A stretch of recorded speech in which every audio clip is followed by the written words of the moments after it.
I have with me in the studio political technocrat Dr. Dayo Kayode, as well as leadership and communication strategist Dr. John. Gentlemen, good morning. Good morning. Good morning. Thank God it's Monday. Have you? Monday, everyone doesn't like Monday. I don't know. Why? A lot of people don't like Mondays. They prefer Fridays. Yeah, no, I prefer to even work on Sunday and take my leave on Monday. Oh, I see. But it's a good thing on Monday anyway. Let's begin with the Blueprint newspaper this morning. Blueprint says, Gulf of Guinea insecurity, U.S., Brazil, 26 others converge in Abuja today. Okay, let's talk about security in the Gulf of Guinea. All right, from the Blueprint, let's go to Daily Trust. Daily Trust talks about stalemate in electricity agency as MD defies ministry over sacked officials. Okay, Daily Trust now to Nigerian News Direct. The News Direct is focusing on education, and it says Buhari faults Nigeria's education system, recommends total overhaul. Yeah, that has been on the news for some time now. All right, from there, let's go to the Daily Times. Daily Times is focusing on the 2020 budget, and it says anxiety as Nigeria's borrowings to fund deficit keep rising. And federal government took 8.14 trillion naira in 4 years and set to borrow 4.6 trillion naira in next 3 years. Stakeholders decry rising deficit borrowing. Okay, that's the stories you see on the front page of the Daily Times. All right, gentlemen, I'd like us to focus on this, on the story on the Nigerian News Direct. The News Direct that talks about, that says Buhari faults Nigeria's education system, recommends total overhaul. Now, when it comes to the Nigerian education system, this has been on the front burner for years. I wonder what anyone is looking at, or what government is looking at, or what the people, or from what side people are looking at as to what the solution of this will be. What is really this big challenge that no one seems to be taking any action on? Doctor, let me start with you on this.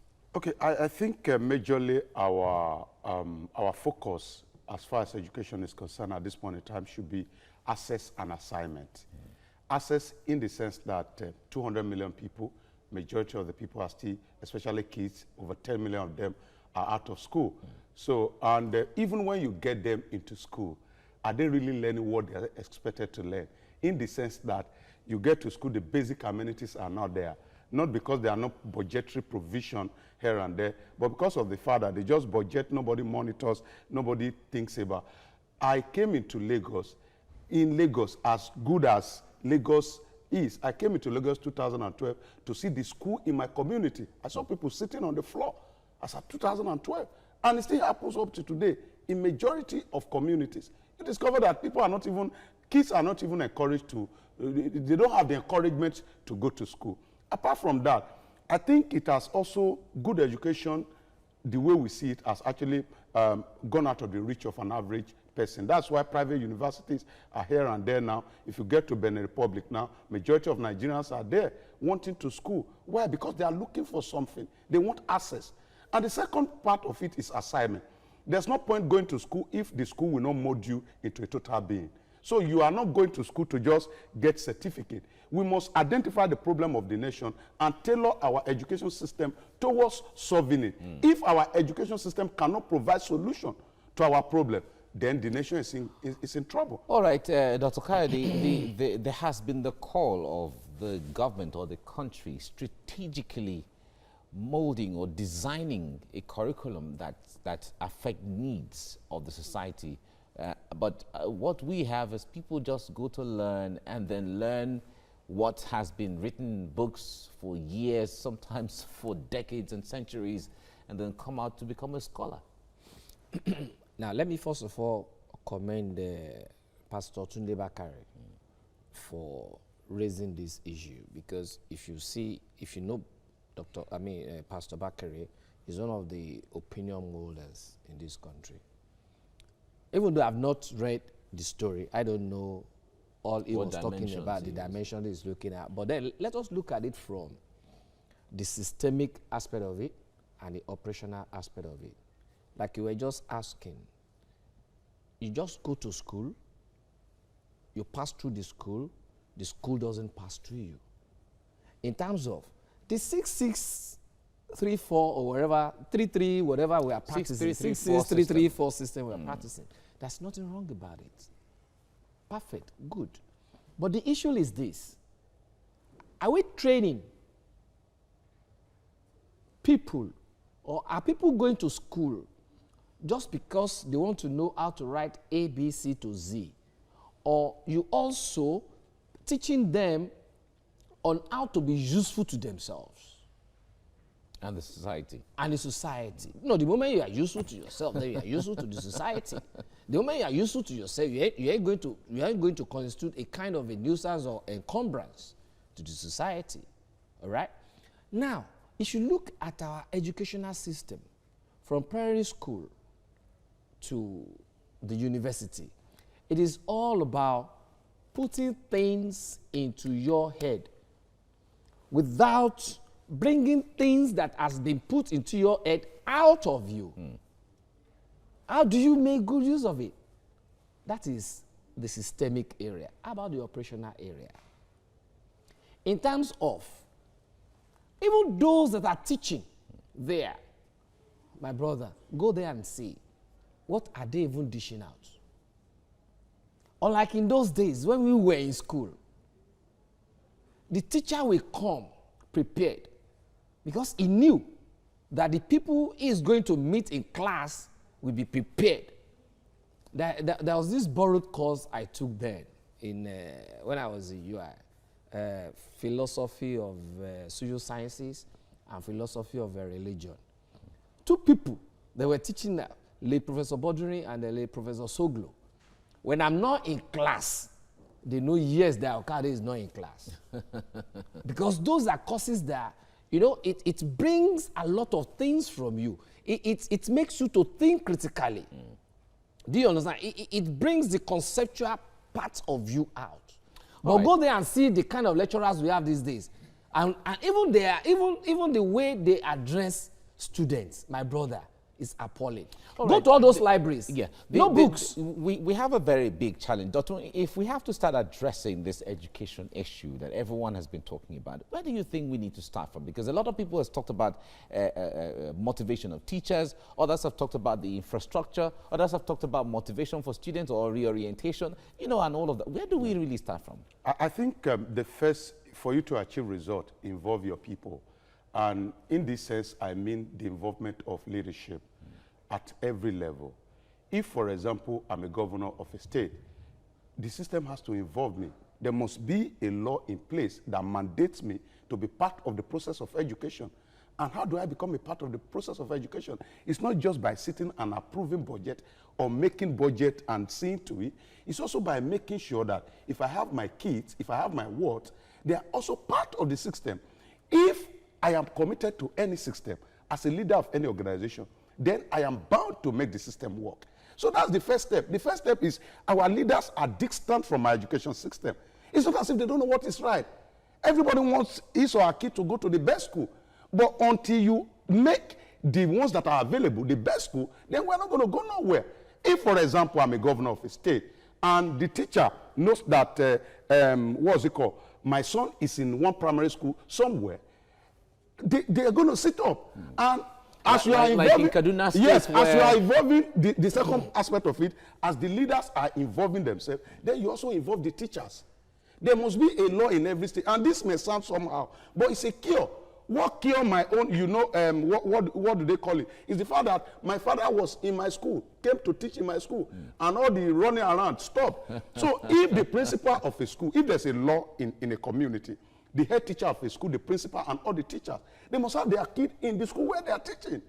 It's as simple as that. Once you begin like that, then everybody is committed. But a lot of people will talk about the rights, no, as in, like, restricting the rights of the people. Restricting the right, that is where we are not on the right path. Not until when we give priority to public schools, primary, secondary, university, we can't get to anywhere. Because go and look at all these private schools. They are being owned by those up there, okay? So to that extent, they have intentionally killed public schools so that they can evolve their own system of private schools where they make more money. All this, I don't like talking theory. I like practical things. I tell you today, for instance, look at that generator and petrol issue that they were talking about now. If only we can stop importation of generator into this country, you will see that our electricity will improve. So if only we can give priority to public schools and then disband, go and look at all the myriads of the private schools we have. You go to and then disband. Go and look at all the myriads of the private schools we have. You're going to see some of them. The teachers that are teaching there, they're not even qualified. Do you understand? Even some students even know more than them. So not until when we give priority. No, it's true. This is something I have seen. Some of the students know more than their teachers. I'm telling you from personal experience. Personal experience. I have seen. That's in some of the schools. I've seen a situation whereby my kid queried the teacher while even in the elementary school. I think it was in primary 1 or 2 then. And the teacher wrote nonsense in his communication book. And I went back to that school. He said, because he was asking this kind of... I said, sure. They now investigated that teacher. They now found out that she was not even having the kind of certificate she claimed she was having. How did he get into the school to teach? Do you understand? Those are the things. You measure the health of any school system when it comes to private school with the advertisement of position. If you see any school that every time they always say they need teachers every time, then there's something wrong with their health. Because if you're actually treating your teachers very well, if you're doing what you're supposed to do, if you have qualified teacher, then they may not be necessarily a drain from your school. But again, like Dr. Kayode said, I think one of the things we should also learn from here is the fact that it's happening in the health sector too. If I'm a teacher, and these things we have to take them very seriously. If I'm a teacher, I don't have any reason why I should have a private school. I don't have any reason. Because if I am committed to a course and I'm getting money from government, it's very easy to say the governor is stupid, the governor is that, but you at your own level. Because we have seen instances of teachers, of even education officers having private school.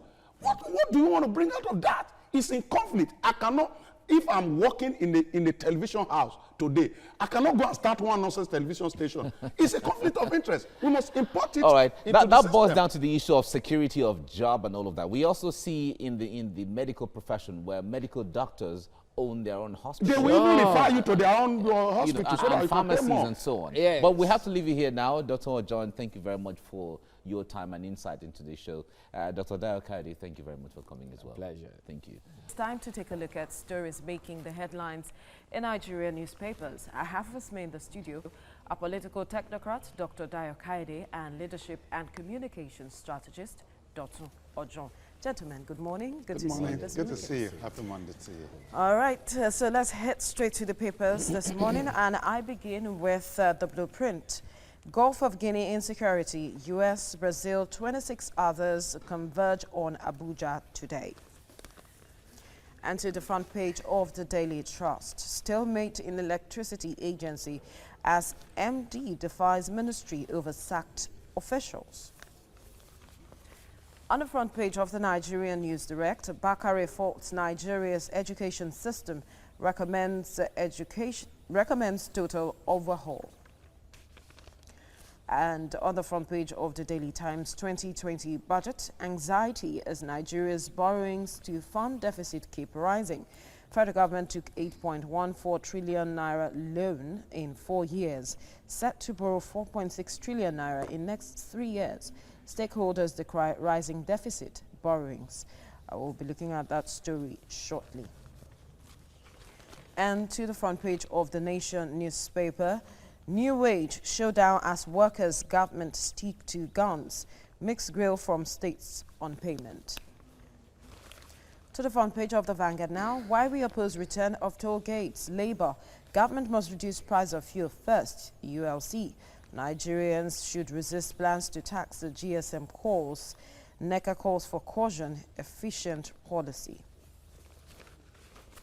And finally, on the front page of this day newspaper, we are discussing with bandits to end violence in Northwest, says Matsari. To meet Maradi Governor Uwomoru, Nigerian security officials meet outlaw leaders tomorrow. Fahmy calls for multiple approaches to security, law enforcement, reform of police. All right, gentlemen, like I said earlier, we'll be looking at the story on the front page of the Daily Times, talking about growing anxiety over Nigeria's level of borrowings, especially to fund deficits. We have got to an alarming level that when it comes to borrowing, and a lot of persons have said this is quite worrisome, Doctor, to the extent that in 2019, our debt profile is at about 24.95 trillion naira. Wow. What do you make of this? Nothing. I have repeatedly cautioned the government that most times, and I had a personal experience, most times you may have the capacity to pay back if they look at your earnings, your potentials and everything. But that does not mean that you continue to borrow, especially when we borrow to fund some projects that are seemingly unending. If Nigerian government starts a project, I'm going to cite... Elephant projects. Yes, elephant project. I'm going to cite an example of the East-West Road, for example. I don't know when that road started, but up to now, you can't pass through from here to Port Harcourt and drive on a good road. So when you have projects like that, and you still keep borrowing, and another aspect of it is, if you put our project side by side with other projects in Africa, if we do our own project for 1 naira, you discover that in other part of Africa, it's 40 kobo. So by the time you put all these things together, you discover that at the end of the day, why are we borrowing? We are borrowing to fund corruption. So at the end of the day, our borrowing will not benefit the people. There's no doubt about the fact whether Nigeria has the capacity to pay back. We do have the capacity to pay back. We do. But I've said it repeatedly that my generation are not going to carry this burden. No. We leave it for Dr. Kayode's generation. If China is coming after us, we just tell China to pack all of them that are above 50 because they are the one that put us into this problem. Wow. That's the reality. Dr.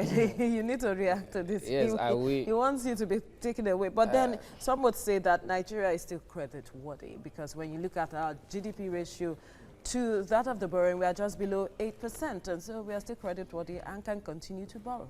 There's no doubt about it that we are credit-worthy. But when you are credit-worthy and outside, you are not credit-worthy, where do you go from there? How do you mean? Yes, that's where I'm coming to now. I want to go to other perspectives from his own. Two things. One, if you look at all this money that we are owing, has it been transpolated to development in our country? If not, where is the money? That means in private pockets. That is one. Two, there is no how we will not be in debt. To the extent that when we have our product and we are not adding any value, we export it out at probably at 10 naira. And then we go back to buy it at 15 naira. Where are you putting that 5 naira? So tell me, why won't us be in debt? I'm talking about our petroleum, our crude oil. We will export crude oil out.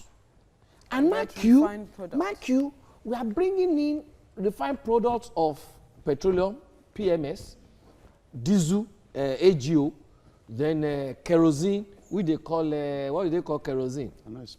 Do you understand? But then, the other residuals that are almost about another 11, they are there. Nobody is talking about it. And when we are now buying all those things, we are now buying all those things at an expensive rate than we sold it out. Then we now add some other costs that are going to private pockets. We add it to it. So why will we not be in debt? And that's what I'm saying. Nigeria is buoyant. But because a few people are just there cutting away our commonwealth, And that is why I So said... can we truly say Nigeria is buoyant when a lot of people are not feeling that? Yes, buoyancy? and that is why I said during Independence Day, I said, should we be celebrating independence or we acknowledge it? And again, as a nation, we are an independent nation. But as a people, we are not yet independent. Because some few have decided to cage us educationally and economically. Because when you are caged educationally, it's not about going to wherever now. Do you understand? They have caged us educationally and economically because they know when you are educated, when you are enlightened, you'll be able to fight because you know your rights. Then when you are well fed, you will have energy to do all these things. You see? And to that extent, I'm telling you, not until when we bring all these things out and desist from all these shortcomings, we keep on being in deficit. You see, money management is actually a skill. If you do not have it in your private life, it becomes difficult for you to exhibit it when you get to public life. Okay. Unfortunately, over time, and it's not just a problem of this government, if you look at Nigeria over time, it has become a problem of leadership. This mindset that I always talk about, more money mystery, that, oh, what we need is more money. That's why, unfortunately, it's even worse under this government. The past ones, because they had free access to petrol money. But this one now, because they don't have access to that petrol money, that's why they want to tax everything taxable. Meanwhile, you discover... But that's a way of generating funds. Generating fund. When we are talking about generating fund, are you supposed to be talking about borrowing fund at the same time? This is, you see, Nigerians don't have problem with giving government money. But government has the responsibility of producing or providing services. The concept of government... They collect that money from you, they don't release it for you. The concept of government is the concept of God. The concept of God is doing for the people what they cannot do for themselves. The concept of government is doing for the citizenry what they cannot do for themselves. For example, if I have a good road to drive from here to my house and you toll it, I will gladly pay. But we are taking it from the back. We want to tow first before we maintain the road. We are taking it from the back. We want to borrow money first and put the whole burden on the people without developing. And that is why there's a question of transparency when it comes to all of these funds that we have been talking about. Because this government is always talking about transparency, also fighting corruption. But when you look at, like you have rightly pointed out, when you measure the amount that we have borrowed so far and you know, the level of deficit infrastructure. Just if you want to know how sincere government is, the simplest thing to do is just compare the contract award with other places. It's as simple. Okay, we are awarding trade, construction here and there. Just compare how much we are giving out to this same organization. And then per kilometer, you know, just go to another country and just compare it. That does not mean that the other countries we are talking about, that there are no corruption cases here and there. Absolutely. But despite their corruption, our own corruption has swallowed the corruption of other nations. That's simple. So if government says, oh, we are transparent, I don't argue with them more. All I need to do is just to compare your contract sum with other people. There's a governor in Nigeria now that just got there and came on air, on television, on newspaper, everywhere, and said the other governor that was governor before him was collecting up to 50% contract sum. Yeah. He came out, and the other one didn't deny. He didn't take him to court. And then the wife is even taking so much. This is the practice of government everywhere, and it's still happening now. So once we want to be sincere, Abi, let's just be sincere.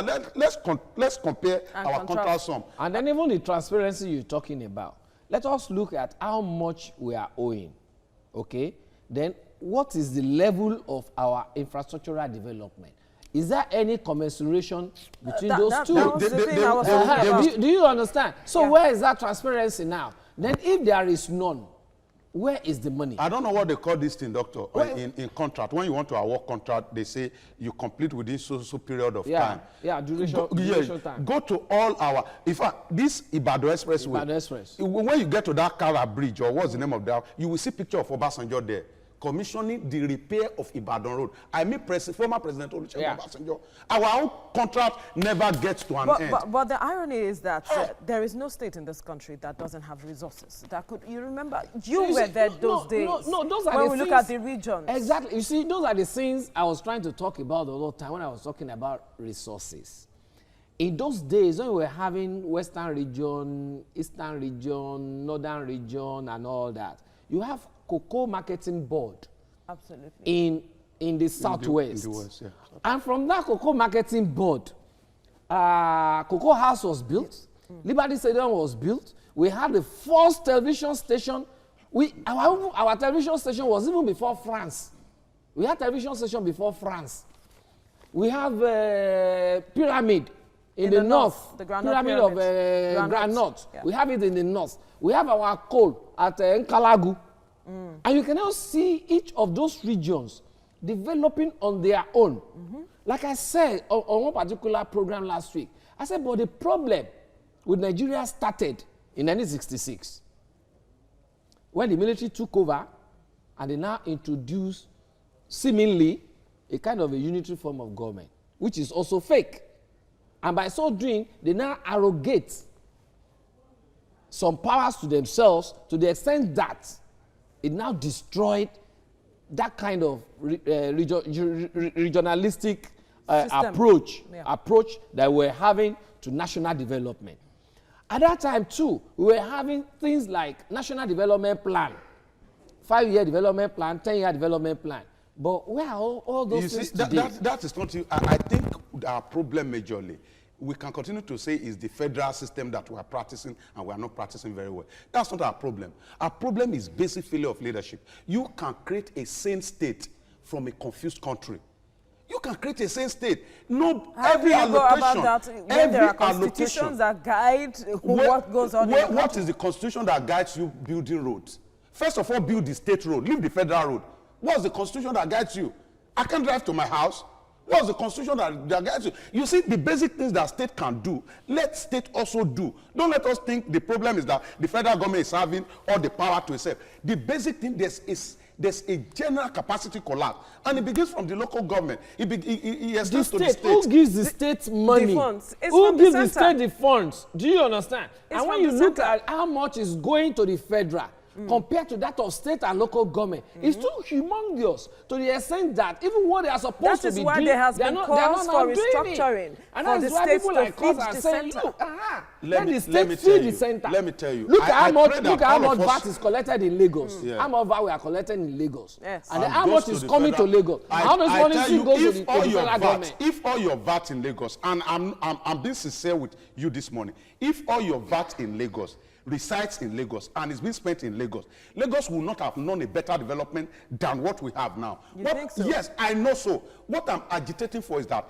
the resources that you have as a state, deploy it appropriately. Then we can continue to... Can they access their resources? No, of course they have when access Lagos to will it. develop east, Where why is he the say we allocation they develop get all the east? time? Because we know that this is how much my governor is having. This is how much my local government is having. Then you'll be able to hold them responsible. Don't you know? But then we tell you that the money is up there. With the level of the allocation now, you see, with the level of the allocation we have currently, I am saying the level of the development at any level. It's not at par. It's not at par. Yeah, you are They right. go to Abuja to collect money and they paint the picture of impossibility. But They come doesn't back that and say, oh, responsibility Abuja is their lie with the problem. people to ask for these people to account? Exactly. What have you been doing? The thing is, this is the way out, my own sincere opinion. The Quickly. collapse we have is not because there's unitary federalism as we practice where all the power resides in Abuja. It's at every unit of governance process.